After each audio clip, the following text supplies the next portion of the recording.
Wasabi Wallet. Unfairly private. Hey, what is going on, everybody? Welcome to the show. I hope you're having a great week. And what an announcement today. Jack Mallers and Jack Dorsey with the drop of tipping via Bitcoin Lightning Network on Twitter. So we're going to be chatting about this amongst plenty of other things. As always, this is live, so anything can happen. So I defer to my friend Bill here. We'll do it live. Okay. We'll do it live. Fuck it. Do it live. I'll write it and we'll do it live. And thing sucks. Now, if you haven't already, please do hit like, subscribe, and share. That last one's important because it helps get more eyeballs in the room and gets this in front of more people. As always, I am Ben with the BTC Sessions. This is your daily session.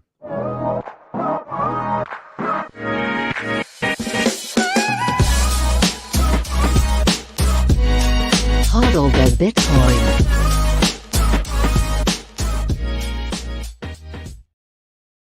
All right, before we dive into the news, let's take a look at where we are in the market right now. I'm pulling up the bitbo.io dashboard. We are sitting at $44,725 per coin. A single US dollar will grab you 2,236 sats. We are sitting at 89.64% of all Bitcoin having been mined. And in terms of fees, not bad. Next block you can get into with 3 sats per byte. If you're willing to wait anything beyond that, 1 sat per byte will do you. Very nice to see it cheaper to move transactions, but that won't be forever. And thus the Lightning Network, which we're going to be discussing momentarily. Before we get into that, of course, shout out to sponsors of the show, LEDN.io. You can use your Bitcoin for a variety of different services here. If you're stuck, you need your hands on dollars, but you don't want to sell your Bitcoin because that's a taxable event and you're worried about having to buy back in at a higher price. Very simple with LEDN. You can deposit, get a loan against your Bitcoin and get it deposited into your bank account within 24 hours. You pay back those dollars, you get back the same number of sats. Of course, they also have their savings accounts, their B2X offering, all of that great stuff. Links are down below, and I do have a tutorial for it as well. If you're stacking sats in Canada, Bitbuy is a super easy way to do it. They've got a sleek and clean web interface. They've got a dedicated iOS and Android app. And after your first $250 purchase, they'll give you $20 for free. So check them out. I live on Bitcoin. Bitrefill really helps me do this. You can pick up any gift card your little heart desires here. You can pay via Bitcoin on the main chain or Lightning Network. We're going to be talking about that again today. And you earn sats back as you shop. They've also got a killer referral program. If you got friends and family interested, that can help you out too. You guys know Keystone, one of my favorite and most used hardware wallets. The whole thing is entirely air-gapped, meaning you never plug it into anything internet connected. It's all done offline via QR code, keeping your money and keys to your money safe from devious internet connections. I love this thing. You can get Bitcoin-only firmware, which I highly recommend. It works with all my favorite wallets. Sparrow, Spectre, Wasabi, Blue Wallet, all of them. And it's great in multi-sig. Check it out. Links are in the show notes. And finally, if you're backing up any important hardware wallet or really any important wallet that has a meaningful amount of money on it, you might want to get your backup in solid steel on something like the BillFodl over at privacypros.io. Why steel? Because, well, paper opens you up to fire damage, water damage. You might accidentally discard the thing if you're not careful and conscious. So you give yourself that peace of mind. This is how I back up all of my important wallets in steels. Check it out, and let's dive into this news, guys. We knew it was coming. We saw the rumblings, but it's rolling out, and it is available right now if you are using iOS. So if you're on the Apple iPhone version of Twitter, you should have access to the tipping function.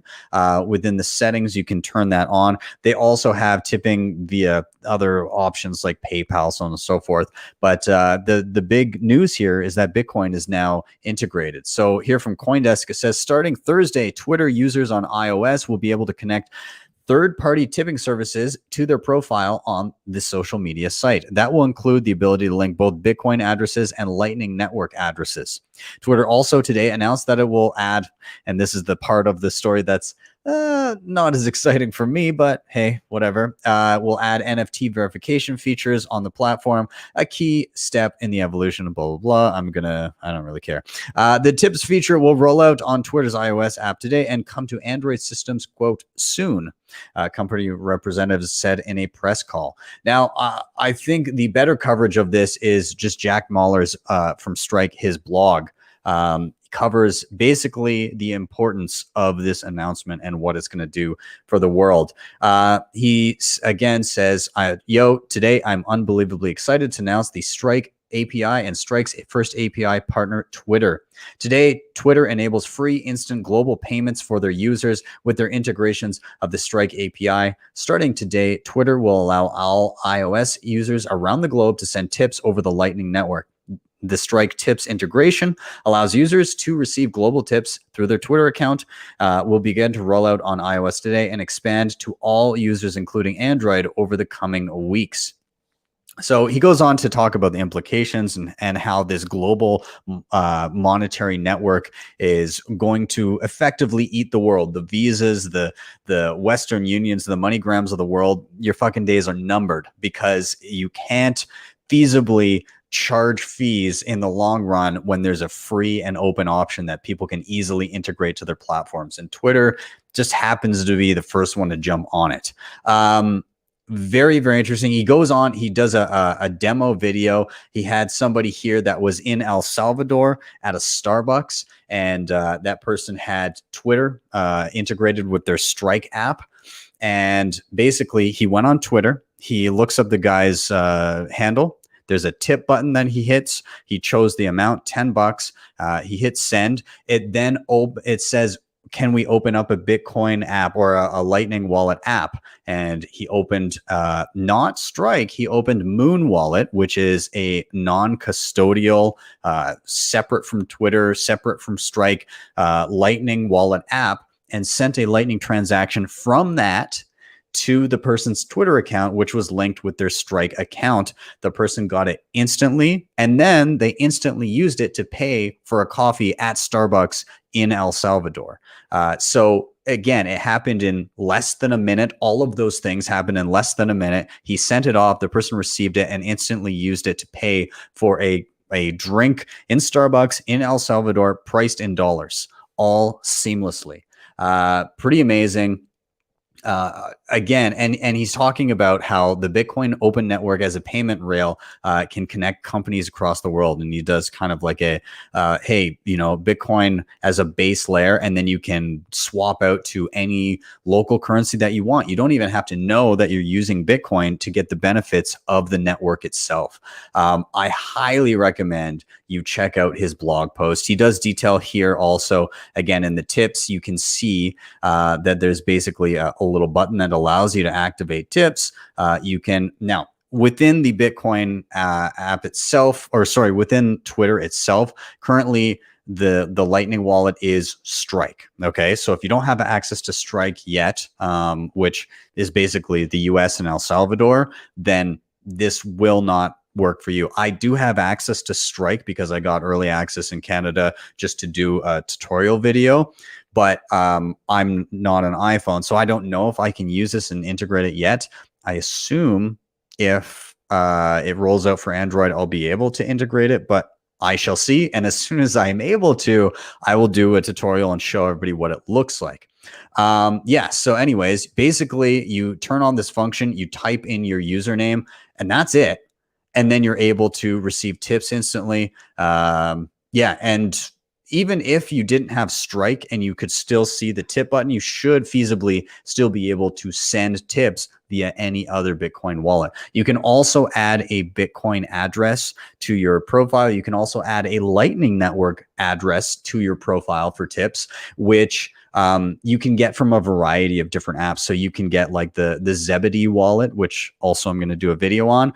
You get an address that looks like an email address. For me, it's btcsessions@zbd.gg. And so this is like a static address that allows you to receive Bitcoin Lightning Network payments without having to do invoices and the typical flow that you would do for a Lightning payment that we've seen up until now. And it just makes it so much easier to transact and just say, hey, shoot me a tip at my Lightning address and just drop one of those. So anyways, really, really cool. Congrats to both Jack Mallers and Jack Dorsey for rolling this out. And hey, millions of people just got slapped in the face with Bitcoin. It's interesting. And the other thing, and thank you, Dennis, for pointing this out. And Jack Dorsey retweeted him here. And he said, the big news of the day that everyone is missing, Twitter made sats the standard. Take a look at this. They don't have decimals here, my friends. No decimals. Sats are now the standard to millions of people across the globe. Goodbye, unit bias. Hello, global monetary network with sats as the standard. Now, the transaction per second and the unit bias arguments of shitcoins are out the window because, hey, look, you can grab 11,195 sats for $5. Sounds like a steal, and I can send that instantly and effectively for free anywhere in the world. God, it feels good. I love it. I hope you guys are buzzing about this. It seems like everybody was. So let's continue on from that, and I'll continue to look at this. And again, I will do a video as soon as I have access. But let's move on. We were just mentioning El Salvador. El Salvador this past week, they bought the dip. For the first time in history, we saw a country, a nation state, buy the dip. So El Salvador now owns 700 Bitcoin as President Bukele buys the price dip. I'm not going to spend too long on this, but effectively, they now have Bitcoin in their treasury. And the president of a country tweeted, "We just bought the dip, 150 new coins. El Salvador now holds 700 coins, hashtag Bitcoin." And then he says, "They can never beat you if you buy the dips." And then followed up with presidential advice. So, I mean, take that for what it is. It's obviously Bitcoin is still down a good chunk from when the Bitcoin law went into effect in El Salvador. It was like it kind of was peaking out around 51, 52K on that day or the day prior. I think it was a buy the rumor, sell the news kind of thing, which I think a lot of people that I saw were expecting. If you're expecting it to go up on the day, then, you got to stick around a little bit longer and see how this shit works, because often people are, especially with people with leverage and trying to make plays on future price of Bitcoin, trying to call, and it is what it is. Speculators going to speculate, but I do agree with his sentiment here, Bukele's sentiment. They can't get you if you just buy the dips, especially with a long time frame in mind. If you keep that low time preference, you're going to be doing all right. So kudos to El Salvador, now holding 700 coins. I hope that game theory continues to play out. There's actually a good quote here down at the bottom of this article. The world is watching this experiment, and Bitcoiners are eager to see what country will be next to adopt Bitcoin as nations are forced to compete or be left behind. The game theoretic prisoner's dilemma has begun in global politics, and nation states that adopt Bitcoin first are at a great advantage. Don't disagree there. Let's move on. Meanwhile, on the opposite side of the spectrum, you have the president of Turkey. According to Bloomberg, this statement, which is, "We are in a war against Bitcoin," from the Turkish president, he declared this Saturday as he attended a meeting with students in southern Turkey. The statement came from the president when asked by a participant at the event whether the central bank was interested in opening for cryptocurrencies. More than confirming a lack of interest, Erdogan said he is in a war against cryptocurrencies and is fighting to destroy them. Now, this is interesting because of the place that they are as a country with their currency itself. So I'll read a little bit more here, but you'll see what I mean at the end. Turkish president's declaration of war on Bitcoin is not a surprise, since the beginning of the year, the country has been preventing the advance of the quote-unquote crypto market. In April, the government banned Bitcoin and other cryptocurrencies from being used to make payments in the country. At the time, the central bank defended the measure, saying the ban was necessary because the crypto actives were not subject to any regulation and supervision mechanism of a central authority, citing possible, quote, irreparable damages and other risks with transactions involving digital assets. Back in May, regulators published a decree that tightened the rules that exchanges should follow to operate in the country, forcing all companies in the sector to follow the same security guidelines as traditional banks. I mean, general security provisions for financial entities, I guess, not bad. But at the same time, the interest in the Turkish population in Bitcoin only grows in the country that suffers from devaluation of its national currency. When President Erdogan fired the central bank president in March, sending the Turkish lira plummeting against the dollar, Google searches for the term Bitcoin soared across the country. So again, like this guy is leading a country whose currency is continuously being devalued, and people are looking for an alternative. And he's saying that we're in a war against Bitcoin. You very well may be. In fact, I would venture to say that's a correct statement, but you're not winning it. You are not winning if your people are looking and finding ways out, and they will. In the long run, you're not going to be victorious in this battle. It is going to end poorly for you, and you will. Let's just say El Salvador will be doing much better than Turkey if this is the trajectory that they both remain on.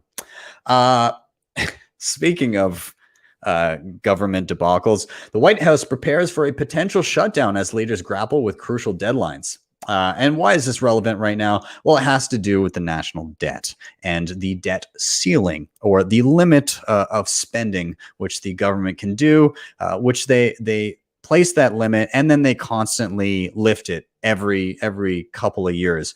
How many potential or actual government shutdowns have we seen in recent years? I've lost count. It seems to happen almost every year. Anyways, the White House on Thursday began to advise federal agencies to prepare for the first government shutdown of the COVID-19 era. The White House Office of Management and Budget is alerting federal agencies that, barring a new appropriations bill, they are expected to execute shutdown plans next week. Meanwhile, House Speaker Pelosi and Senate Majority Leader Schumer announced an agreement on a framework with the White House over taxes to pay for the $3.5 trillion reconciliation package. So, money printer is trying to go burr, but there's these pesky regulations in the way to stop the burr from happening. It's what's actually going on here. One thing that I thought, so the Senate Republicans are very, very against lifting either getting rid of or lifting the debt ceiling to allow more spending. And they say that they're effectively going to try and block that in the Senate. However, Treasury officials estimate that lawmakers have until some point in October before the U.S. would default on its debt for the first time. Now, I am skeptical if it actually gets to that point. I think Republicans will just use this as a bartering chip to get something that they want, because the Democrats are not going to want to look bad being in power for the first time when the U.S. defaults on its debt. So I think, I think the ceiling is imaginary, and that we will continue to see that through the years. I don't even know why they haven't. I think it's just for show. It's just for people to think that there's some sort of check on spending, but it's not really there. They're always going to lift it. They're always going to spend more. They don't want to default on their debt. But we'll see. Maybe I'll be wrong. Maybe they'll default mid-October and shit will go sideways. Who knows? Let's keep going. Also on the regulation front, I'm not going to spend a lot of time on this, but Gary Gensler, head of the SEC. He's been talking a lot about Bitcoin and other cryptocurrencies, and he seems to very much recognize that Bitcoin is actually decentralized and kind of out of his hands, but that everything else, he's basically calling bullshit on the decentralization theater that is altcoins. And so he's in this from Washington Post. He basically says that he's going after 5,000 or 6,000 projects that are raising money from the public anticipating profit. And so he views Bitcoin as a digital scarce store of value and actually decentralized. So effectively, Bitcoin would be under the CFTC's regulation guidelines, which treats it as property or as a commodity. And the rest would fall under SEC jurisdiction, which basically says that they're securities. So altcoins may be in for a tough time. And I'm not super pro regulation on this. I think that people should be able to make up their own minds and make their own mistakes. However, if there's somebody for the SEC to go after, it may be a sign that you're not decentralized. So that's all I'll say about that. But just keep that in mind if you're holding some bags of something that has a founder or a foundation that is publicly visible. It could be a bad time for you. Let's move on. Also in the realm of bad regulation, from CoinCenter, they said an unworkable and arguably unconstitutional tax change tucked away in the infrastructure bill. So there's a provision, an amendment to section 6050I of the tax code imposes a new surveillance and reporting requirement on users of digital assets. This is not the much discussed broker provision that provoked opposition in the Senate. This is something totally different. This provision requires recipients of digital assets, including NFTs and others, to verify the sender's personal info and record their social security number, nature of the transaction, etc. Then the recipient must sign under penalty of perjury and send a report to the government within 15 days. They go on to say that this is difficult or impossible to obey in the context of cryptocurrency transactions. Well, I mean, of course, like it's not they're not pull payments. Like the recipient is not in control of what's happening. So you could effectively spam people with transactions of which they would not be able to deny them, and then they would have a reporting nightmare on their hands because they wouldn't know who the fuck sent anything, and they would have 15 days to file a report and sign under penalty of perjury, otherwise face stiff penalties. Yeah, it's stuff like this that really shows that people creating the laws have no idea what's going on. And again, like, I don't give a shit about NFTs, but this thing being crammed in a bill, whoever wrote this has no idea how any of this works. And again, it's unenforceable, impossible to obey effectively. So there you go. Government doing its thing. Okay, so this is very interesting. This from CoinDesk. Leaked slides show how Chainalysis flags crypto suspects for cops.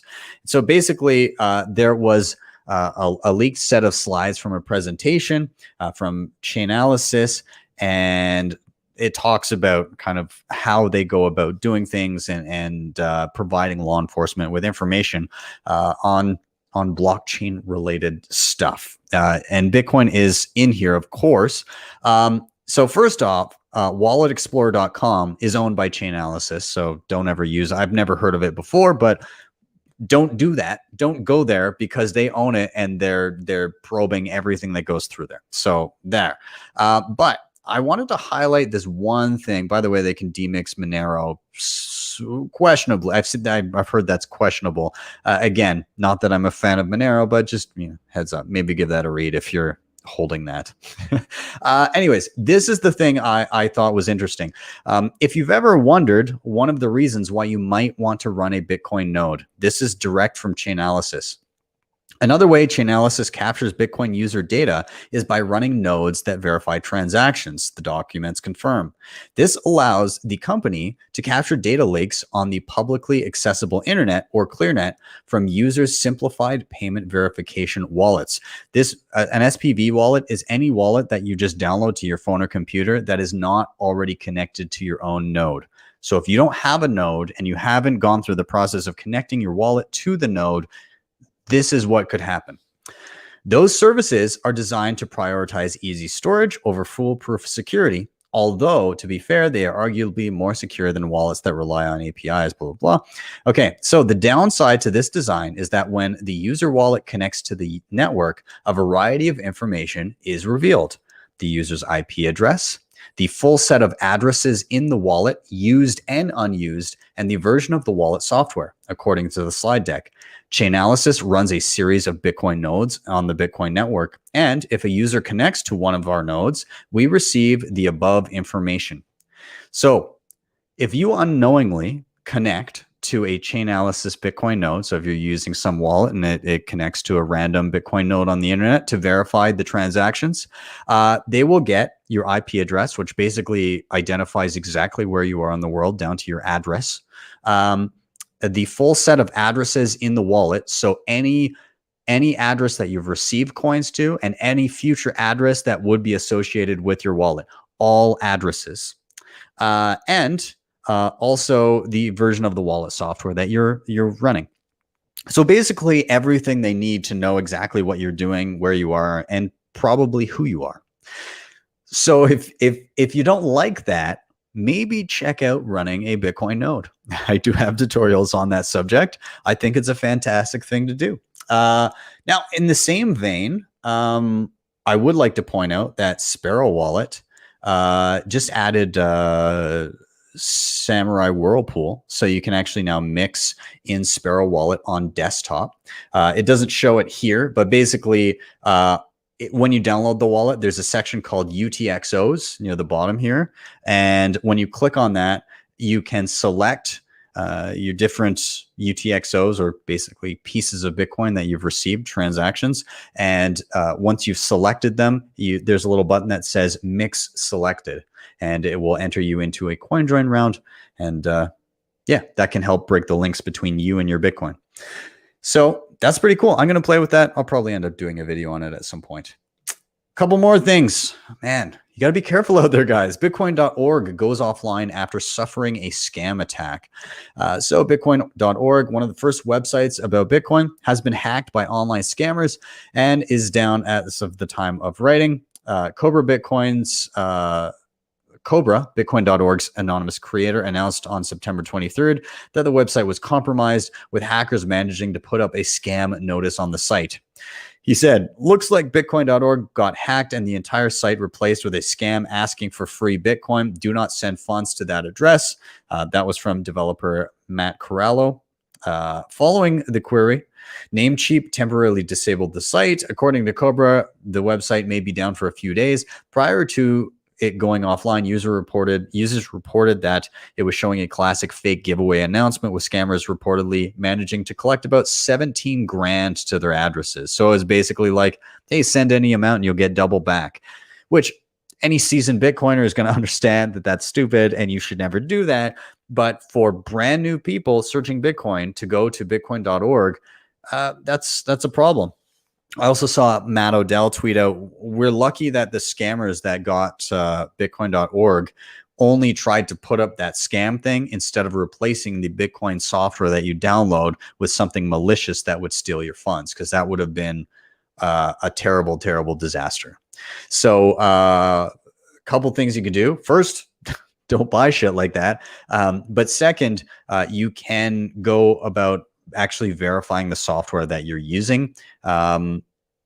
Perhaps that's a video for me to do for you guys.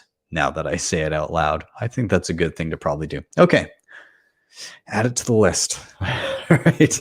Last thing I want to draw attention to. Hey, if you're into VR, if you have a VR headset, I checked out this thing the other day. It is called the Bitcoin Cyber City on AltSpace VR. Pretty cool. Pretty cool place. When I was in there weren't people there, but I guess they hold meetups there once in a while.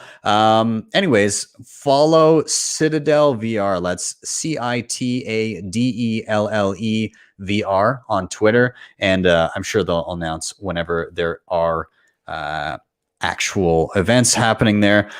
Would be cool. Yeah. Anyways, so check it out. I thought it was fun. Any other announcements that I have for you guys? Yeah, I'm going to be in Miami next week. So if anybody's in Miami, I will be there for the Oslo Freedom Forum with the Human Rights Foundation, emceeing, I guess, alongside Alex Gladstein in the Bitcoin. Oh God, what's it called?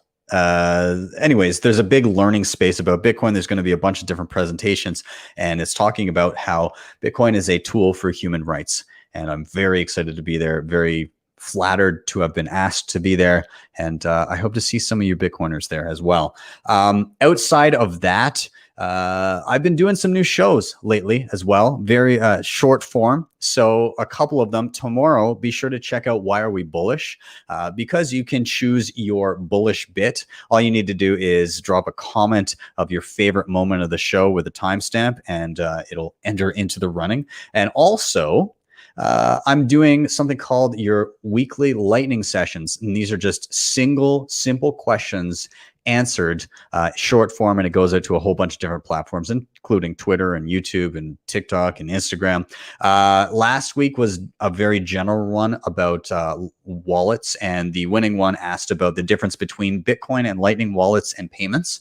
And this week, the topic is hardware wallets. So if you have a hardware wallet question, you can either tweet me on Twitter at BTC Sessions and use the hashtag lightning session, or you can respond in the comments of this video, not the live chat, but the actual comments of the video after the fact, with your question regarding hardware wallets, whatever it may be. Anyways, guys, that's enough of my rambling. Thank you guys so much for watching and or listening. If you're on the pod afterwards, streaming sats on Breeze or something, of course, please, here on YouTube, hit like, subscribe, and share. I can't stress enough. Those things help so much get more people on the show.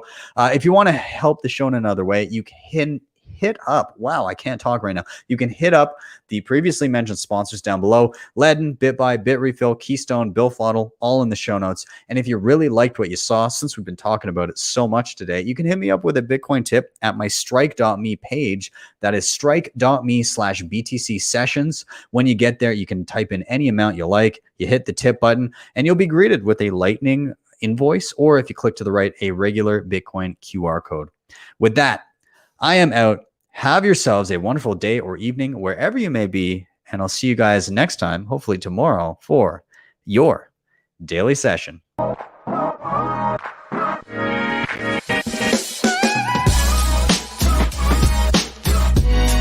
HODL the Bitcoin.